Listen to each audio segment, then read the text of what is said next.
Hollywood থেকে আগত James Cameron. James Cameron? জি ভাই, জেমস ক্যামেরুন। কি বলেন আপনি? হ্যাঁ ভাই, জেমস ক্যামেরুন। তাকে অনেক কষ্ট করতেছে, ফোন করতে হয়েছে, চিঠি লিখতে হয়েছে, ইমেল পাঠিয়ে দিয়েছে ভাই। যদি চিঠি পাঠাচ্ছিলাম কবুতর দিয়ে, তা আপনি যদি বলেন আমি জেমস ক্যামেরুনকে এসেছি জানি। এত দেরি কেন?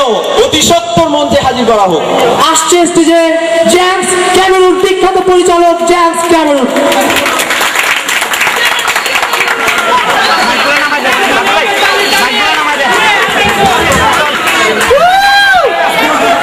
জেমস ক্যামেরুন, আপনারা নিশ্চয়ই চেনেন জেমস ক্যামেরুনকে।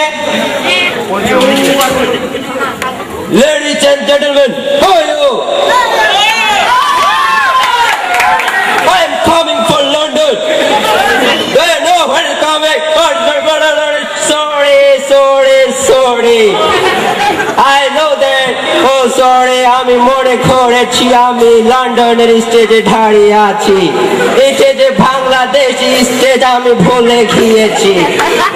আপনাদের কাছে তো বাংলা বলতে হবে, তবে আমি একমাত্র আপনাদের জন্য সামান্য কিছু বাংলা কথা শিখেছি। ডোন্ট মাইন্ড, ভুল হলে ক্ষমা করে দেবেন। Ladies and gentlemen, কি বলবো আপনাদেরকে, লেদা থেকে বড়, বড় থেকে ছোট, সবাই টাইটানিক সম্পর্কে অবগত আছে। এখন আমি বাংলাদেশের চলচ্চিত্র সম্পর্কে কিছু বলতে চাই। বাংলাদেশের চলচ্চিত্র ও ভিড়ি টানে, ও তারপরে পালাবি কোথায়, কোবা শামস, পারলে ঠেকা 49, ননি প্রয়োজন নেই, এবং আরো অনেক কিছু। তবে আমিও চাচ্ছি এরকম একটা আকস্মিক কিছু একটা করার জন্য, আপনাদের জন্য। আমি একটি সিনেমা করার জন্য হাতে নিয়েছি। যদিও জানেন আমি একজন ভালো পরিচালক, যাদের একমাত্র অবলম্বন থাকে ছাড়া একটা মুহূর্ত তাদের চলে না, তাদের কাজের ছেলে।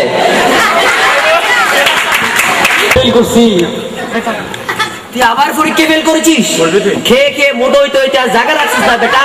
তুই আবার পরীক্ষা ফেল করেছিস, যা বেরিয়ে যাবো চোখের সামনে থেকে, বের হয়ে যাও। ও ভাইসা, এটা আপনি কি করলেন? পোলাটারে খাতা দিলেন, এবারের মতো পোলাটারে সারা দ্বিতীয়বার নিচ্ছে ভালো খাইতো। একবার আমার পোলার আমি কেন, তোর পাবে কি সারা বেটা? আমি শেষে একটা অস্কারের চিন্তা ভাবনা করছি, কিরণ হচ্ছে মাইকেল জ্যাকসন। আমি মাইকেল জ্যাকসন আনবো, এবং বলিউডের বড় বড় তারক আনবো। মঞ্চে আহ্বান করছি বিশ্ববিখ্যাত মুখোপাধ্যায়দেরকে।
Yeah.